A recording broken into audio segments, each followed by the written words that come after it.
ఇలా మొత్తం పెంచటం నుంచి తినటం వరకు అంతా పల్లెల్లోనే జరిగేదానికి వీలయ్యేట్టు మేము గడిచిన 15 సంవత్సరాల్లో అన్ని రకాల ప్రయోగాలు చేశాము. అంతేకాకుండా మీరు ఒక్కరోజు ఒక రైతు మహిళ 5 గంటలు పనిచేస్తే 25 కేజీలని బియ్యంగా తయారు చేయొచ్చు.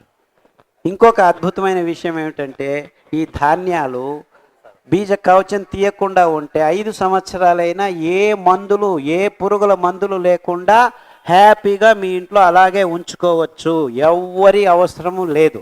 అంటే మీకు అమ్ముకోవాలన్నప్పుడు మాత్రమే బియ్యం చేసి అమ్ముకోండి. బియ్యం చేసిన తర్వాత 1 నెల లోపల మీరు అమ్ముకోవాలి, లేకపోతే పురుగులు వస్తాయన్నమాట.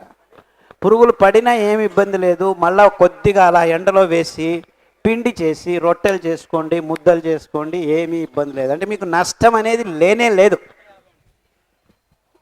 ఈ ధాన్యాలని పెంచితే మందులు అవసరమే లేదు. మీకు వచ్చేదంతా ఆరోగ్యమే, వచ్చేదంతా ఆదాయమే. ఎవరు అవసరం లేదు. No one is required. 4 వానలు ఆ దేవుడు 4 వానలు కరుణిస్తే మెట్ట భూముల్లోనూ 1 ఎకరానికి 8 నుంచి 10 క్వింటల్ తీసుకోవచ్చు. మీ మెట్ట భూములను సారవంతం చేసేదానికి 1-2 సార్లు పెంచడంతోనే మీ మెట్ట భూములు సారవంతం అయిపోతాయి. ఎందుకంటే మీరు ఈ సిరిధాన్యాలను పెంచేటప్పుడు కంకి కడుతున్నప్పుడు పక్షులన్నీ అవంతకవే వస్తాయి, మీరు పిలవకున్నా కానీ వచ్చి మీ ధాన్యాన్ని కొద్దిగా తినేస్తాయి. కంగారు పడద్దండి. అవి తిన్నది తిన్నా కానీ పోయేటప్పుడు మిమ్మల్ని ఆశీర్వదించి పిక్కలు వేసిపోతాయి మీ భూమి మీద. ఆ పిక్కల్లో అద్భుతమైన ఇంగాలం ఉంటుంది, అమినో యాసిడ్స్ ఉంటాయి. మీ భూమి 2 నెలల్లో అద్భుతంగా సారవంతం వైపుకి వెళ్తుంది. అంటే ఇసుకను కూడాను మన్నుగా మార్చేదానికి ఈ సిరిధాన్యాలు దోహదపడతాయి అని చెప్పేదానికి మేము ఆల్రెడీ ప్రయోగాలు చేసాము. ఇసుక మీద సిరిధాన్యాలని పెంచేట్టు చేశాము.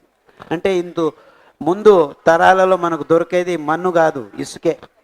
ఈ పెద్ద పెద్ద ఇండస్ట్రియలైజ్డ్ ఫుడ్ కల్చర్లో మన్నును ఇసుకగా మార్చేసామన్నమాట. సో మళ్ళీ ఇసుకను మన్నుగా ఎలా మార్చాలి అంటే ఈ సిరిధాన్యాల పెంపకం వల్లనే సాధ్యమవుతుంది.